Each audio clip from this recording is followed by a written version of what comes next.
খুবই মজাদার একটি রেসিপি নিয়ে চলে আসলাম। আসসালামু আলাইকুম। আজ আমি খুবই মজা করে এই মাংসগুলো রান্না করব। এখানে আমি সর্ষের তেল দিয়েছি, তেলের মধ্যে তেজপাতা দিয়েছি, দারচিনি, এলাচ। এখন আমি এখানে দিয়ে দিয়েছি পেঁয়াজ কুচি। এখানে আমি 1 কাপ পেঁয়াজ কুচি দিয়ে দিয়েছি, পেঁয়াজটাকে একটু হালকাভাবে ভেজে নিয়েছি। এখন আমি সব মাংসগুলো দিয়ে ভালো করে এভাবে নেড়েচেড়ে নিয়েছি। তো এরপর দিয়ে দেব স্বাদ মতো লবণ। আসলে রান্নাটা হচ্ছে একটি আর্ট। রান্নাটা যে যার মতন করে নিতে পারে। তো তাই আমিও আজ একটু বুদ্ধি খাটিয়ে এভাবে রান্নাটা করেছিলাম। খেতে কিন্তু ভীষণ মজা ছিল। এখন এখানে আমি অ্যাড করে দিয়েছি আদা বাটা 1 চামচ, রসুন বাটা 1 চামচ, পেঁয়াজ বাটা 1 চামচ, জিরা বাটা 1 চামচ। এরপর এখানে অ্যাড করে দিয়েছি হলুদ গুঁড়ো 1 চামচ, মরিচ গুঁড়ো 1 চামচ।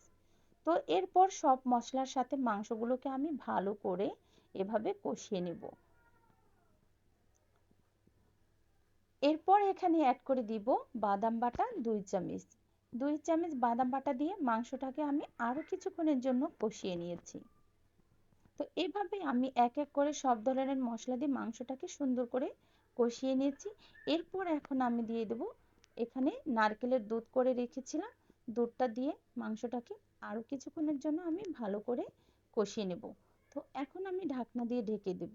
5 মিনিটের মতন আমি মাংসটাকে সুন্দর করে কষিয়ে নিয়েছি। তো এভাবে ঢাকনা দিয়ে আমি 5 মিনিটের মতো মাংসটাকে সুন্দর করে কষিয়ে নিয়েছি। তো কষানো সম্পূর্ণ শেষ। এখন আমি এখানে ঝোলের জন্য পানি অ্যাড করে দেব। তো এরপর আমি এখানে ঝোলের জন্য গরম পানিটা দিয়েছি, দিয়ে এখন আমি এখানে দিয়ে দেব কাঁচামরিচ। কাঁচামরিচ দিয়ে এখন ঢাকনা দিয়ে ঢেকে দিব। তো ঢাকনা তুলে এখন মাংসটাকে আরও কিছুক্ষণের জন্য একটু নেড়ে চেড়ে দিয়েছি। আমার রান্নাটা কিন্তু সম্পূর্ণ রেডি। এখন আমি এখানে দিয়ে দেব ভাজা জিরা।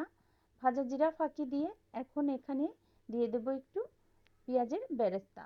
তো পেঁয়াজের বেরেস্তা দিয়ে এখন আমি মাংসটাকে পরিবেশন করে নেব। যদি ভালো লাগে অবশ্যই লাইক কমেন্ট শেয়ার করতে ভুলবেন না নিত্য নতুন রেসিপি পাওয়ার জন্য।